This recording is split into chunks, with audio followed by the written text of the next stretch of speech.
Бисмиллахи р-Рахмани р-Рахим, альхамдулиллах, вассалату вассаляму аля расулиллах, ва аля алихи ва асхабихи аджмаин. Сумма амма ба'д, саляму алейкум ва рахматуллахи ва баракатуху, дорогие зрители. Сегодня мы с вами, иншаллах, начинаем проект про историю ислама, историю великих империй, исламских империй и историю великих личностей. Иншаллах, сегодня мы начнем с вами разбирать про великие сельджуки. Было такое государство, это не то, что я их преувеличиваю. И вправду было такое государство, которое называлось Великие Сельджуки, Бюйük Сельджуклу.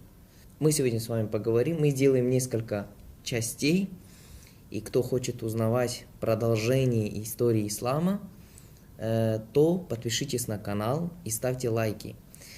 Потому что это нам поможет продолжать такие проекты. Великие сельджуки.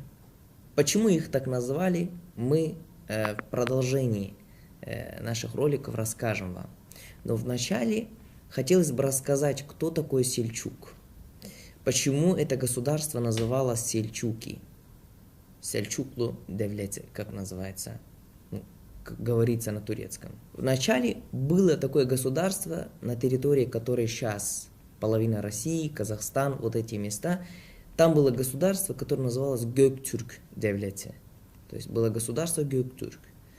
И это государство, когда разделилось на два, а потом вовсе развалилось, от этого государства были туркменские племена, или же уйгурские племена, можно сказать. Туркменские племена, 10 племен, которые называли себе огузы. Огуз от слова ок. Огуз, почему ок? Это значит стрелы. 10 стрел переводится как угузы. 10 огромных племен, которые были. Одна из них, например, многие, кто смотрит сериалы, знает, было племя Каи. Также было племя Кынык, Додурга и Чавдур. Другие племена, которые были туркменские племена, которые были воинственными. Эти 10 племен, то есть 10 стрел, как они себя называли, огузы, они кочевали в сторону Каспийского моря, на территорию Казахстана в нынешнее время. Казахстан, Узбекистан, Туркмения, вот эти места. Когда они поселились в этой местности, эти угузовские племена, они были еще не мусульманинами, то есть они были племенами, которые, среди них были иудеи, вас очень сильно удивит, иудаизм был. Также среди них было, что шаманизм в то время. И там они построили государство, которое называлось Оуз-Ябгы. Оуз-Ябгы. И этими огузами правило племя, которое называлось Каи. Еще в те времена племя Каи и Языр. Эти две племена, они правили что? Угузами. Вот этими угузами, которые поселились на берегу Каспийского моря, близко к Каспийскому морю. И среди этих угузов был человек, военачальник, которого звали Дукабей. Дукабей. Этот Дукабей был из племени Кынык. То есть мы сказали 10 племен, таких как Каи, Додурга, Азыр и Кынык. И Кынык, она была одной из влиятельных племен, тюркских племен, которые были среди огузов. И был такой Дукабей. Дукабей, он был военачальником. И когда у него появились какие-то проблемы с правителем огузов, у них начались разногласия. Когда этот Дукабей умер, вместо него пришел его сын Сельджук. Саляджик, как на арабском его звали. Сельджук, он был очень разумным, умным, мудрым человеком. И его тоже поставили вместо его отца, то есть военачальником Угуз-Ябгы, государства, которое было. Но однако, через некоторое время Сельджук понял, что у него есть какие-то разногласия с этими людьми, которые правят этим государством.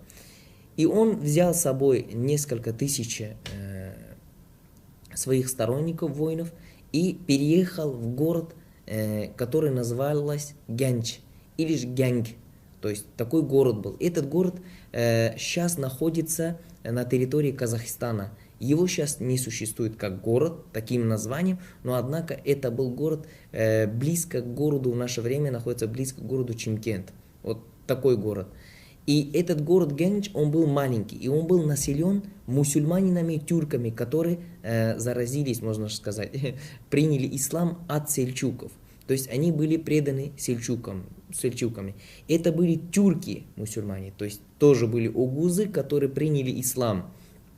И много тюрков, которые принимали ислам, потому что снизу были уже, то есть уже через какие-то несколько сотни километров уже была территория аббасидов, да, то есть который уже начинался Хорасан и Хорезм, то есть Хорасан, да, Хорасан это то время там жили много персов, это персы-мусульмане были.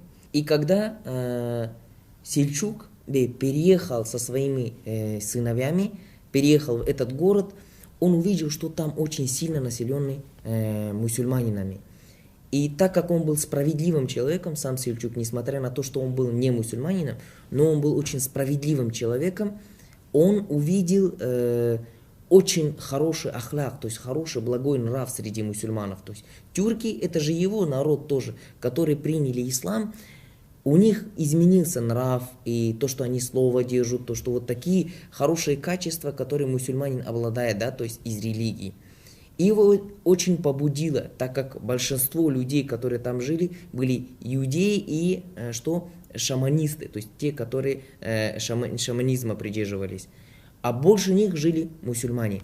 И он принимает решение принять ислам, обращаясь к своим воинам и к своим родным, которые с ним переехали, то есть в этот город. Город Генч, мы сказали, что это был город, который находился на территории Казахстана. И все, кто с Сельчуком приходит, они принимают ислам. Когда Сельчук-бей принимает ислам, его делают правителем этого города. То есть он становится главным в этом городе. И у него появляется как-то свое войско, то есть свое подчиненные, свои сторонники. И таким образом, что он Саламан Оллары, было такое племя, которое было правило Хорасаном, то есть на границе этих мест, это племя Саламан Оллары, они были мусульманинами, но они были корнями персы, то есть иранцы, да? Или же в наше время, может быть, и это были предки таджиков. И они, когда приняли ислам, то есть вот этот сам Сельчук, когда приняли ислам, он подружился с ними, то есть и началась у них торговля, и начались у них хорошие отношения, и уже началось хорошее отношение к Аббасидской империи. Аббасидская империя тогда была в самой своей силе, да, то есть разгаре. И аббасиды, то есть заметили, то есть они начинали уже помогать каким-то образом, начинали отправлять какие-то там подарки. И Сельчук-бей у него сторонников было, то есть не такое огромное, потому что сзади у него были кыпчаки, караманиты и огромные империи, которые и еще китайцы, которые все время с тюркскими племенами воевали и все время сували свой нос в политику тюркских племен. Сельчук-бей, у него было 4 сына. Старшего звали Микаиль. Второго звали Исраиль, другого звали Муса, а 4-го звали Юсуф. Говорят, что у него был 5-й сын, его звали Юнус. Юнус умер, когда он был младенцем. Старший сын Микаиль, говорят, что он был очень праведным мусульманином и воинственным человеком. Он уговорил своего отца, чтобы они больше не платили дань угузам, которые платили дань хазарам. Хазарское государство это находилось в то время на территории нынешнего Кавказа. Это были тюрки тоже, но насчет их происхождения есть разногласия, то есть есть спор между историками. Однако огузы подчинялись хазарам, а сам Сельчук-бей подчинялся огузам. Оз-Япгы было такое маленькое государство, которое от него Сельчук-бей пришел в город Генч, которым он правил. И Микаиль уговорил своего отца, и его отец Сельчук-бей, уже взрослым, то есть уже было где-то ему под 80 лет, он написал письмо огузам и сказал, что мы больше не платим дань не мусульманинам. То есть мы мусульмане, которые не должны платить не мусульманинам дань, то есть налог. И таким образом он отказался. Даже есть известные слова Сельджука Бея, которые передают истории, говорят, что он сказал, что никакой мусульманин не должен платить налог кафирам. То есть до такой степени он был, что богобоязненным человеком. Но однако в одну из походов, походы, которые совершались с мусульманинами, которые только приняли ислам, с Сельджуком и с его сыновьями, на немусульман. То есть они делали походы исламские таким образом, что исламские земли, города или же поселки, которые были вокруг них, что развивались еще больше. В одном из походов умер Микаиль, его старший сын. И это было очень печально для самого Сельджук-бея, потому что он думал, что после него на его место придет его старший сын Микаиль. Отойду от темы, почему Сельджук-бей назвал своих детей такими нетюркскими именами. То есть Микаиль, Исраиль, Юсуф, Муса, Юнус. Это же имена иврити, то есть имеется в виду еврейские имена из Ибрания, как говорится, да, или же имена иудаизмов, то есть даже не то чтобы в исламе.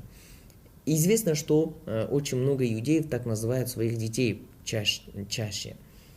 Это говорится о том, что в тех местах были иудеи, которые что имели какую-то власть. И сам Сельджук-бей назвал своих детей в их честь. Это одно из более достоверных мнений. Но некоторые люди, которые историки говорили, что он сам Сельджук-бей был еврейским, то есть тюрком. То есть тюрки и евреи, которые смешались. Поэтому он своих детей так назвал. Микаиль, Исраиль. Да, мы знаем, что мы, мусульмане, можем назвать еще Микаиль или же Юсуф, Муса, Юнус. Это есть эти имена в Коране. Но Израиль мусульмане так не называют. И это было что? Именами, которые яхуды называли своих детей. Но однако Сельджук-бей назвал это в честь своих друзей и иудеев. Это он назвал своих детей таким образом, когда он еще не принял ислам. Потому что среди тюрков были тюрки, которые приняли иудаизм. Но однако после того, как он принимает ислам, например, Исрафиля он называет Арслан-бей. И это было что распространено среди тюрков, когда он, например, у него было одно тюркское имя, одно мусульманское имя. Например, его внук, которого звали Алпарслан, его настоящее имя Мухаммад Алпарслан. Да? Или же, например, Сулейман Шах. Их имена, которые были мусульманские, Сулейман Шах, а его звали Гундузаль, не на самом деле, да, то есть тюркское имя. Потому что тюрки, которые только принимали ислам, у них всегда были две имена. И это историки передают.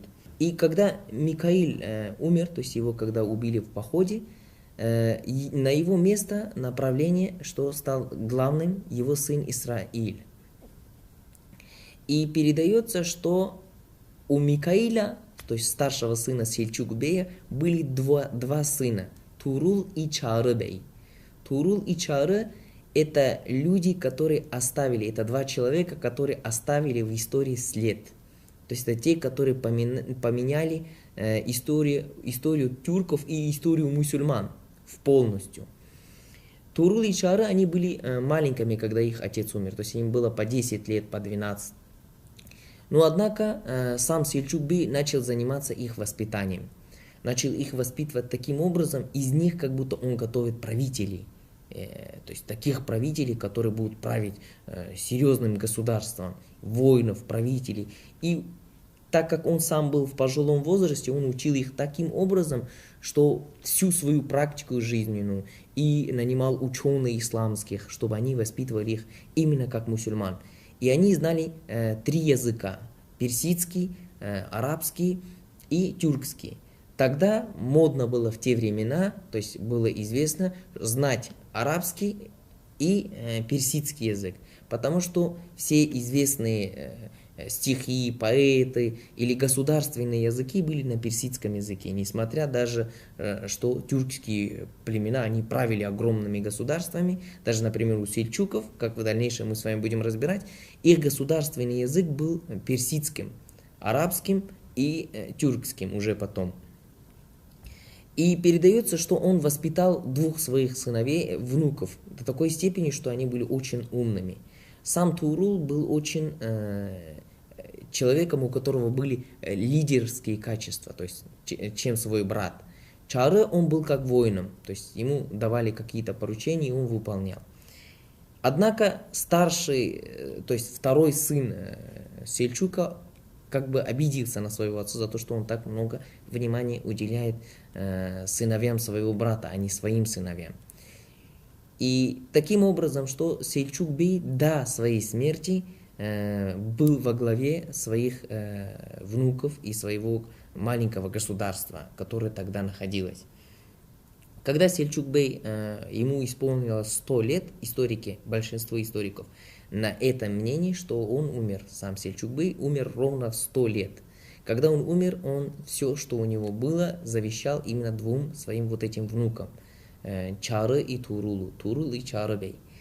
А про то, как Турул-бей и Чары-бей продолжили завоевание и как они обосновали великое сельчукское государство, мы поговорим с вами в следующем ролике.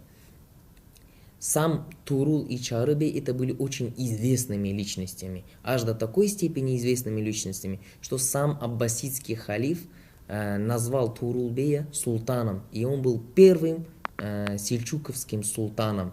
Не самим Сельчуком, а именно великое сельчукское государство, как они себя называли. Бюйük Сельчуклу, как они себя назвали, Бюйük Сельчуклу. И эта история начинается именно с строения государства великих сельчуков.